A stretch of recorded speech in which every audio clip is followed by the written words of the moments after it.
एक समय विदर्भ देश में एक ब्राह्मण रहता था। उसका नाम था कश्यप। वो बहुत गरीब था, लेकिन श्रद्धालु और धर्मपरायण था। उसकी पत्नी भी बहुत सहनशील और पतिव्रता थी। ब्राह्मण दंपत्ति रोज किसी न किसी तरह भीख मांगकर अपना जीवन यापन करते थे, लेकिन वो कभी अपने पितरों का श्राद्ध और तर्पण नहीं कर पाते थे, क्योंकि उनके पास उतना धन और अन्न नहीं था।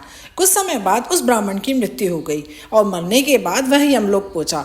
वहां उसके पितरों ने उसे देखकर क्रोधित होकर कहा, हे पुत्र, तुमने हमें जल और श्राद्ध का तर्पण कभी नहीं दिया।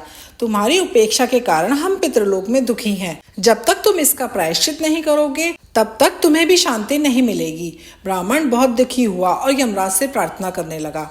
तब यमराज ने कहा, हे ब्राह्मण, तुम्हें जीवन नहीं मिलेगा, लेकिन यदि तुम्हारी पत्नी श्रद्धा पूर्वक अश्विन मास की अमावस्या को पितरों का श्राद्ध, तर्पण, दान आदि करेगी, तो तुम्हें और तुम्हारे पितरों को शांति और मोक्ष प्राप्त होगा। जब ब्राह्मण की पत्नी को यह स्वप्न आया तो वह समझ गई कि यह पितरों का संकेत है। उसने अमावस्या के दिन विधि पूर्वक श्राद्ध, तर्पण और दान किया। उसी दिन ब्राह्मण की आत्मा को मुक्ति मिली और उसके पितरों को तृप्ति भी प्राप्त हुई। अश्विनी मास की अमावस्या के दिन जो भी व्यक्ति श्राद्ध करता है, उसे पूरे वर्ष के श्राद्ध का फल मिल जाता है।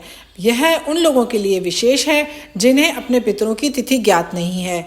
इस दिन किया गया तर्पण और पिंडदान सभी पितरों तक पहुंचता है।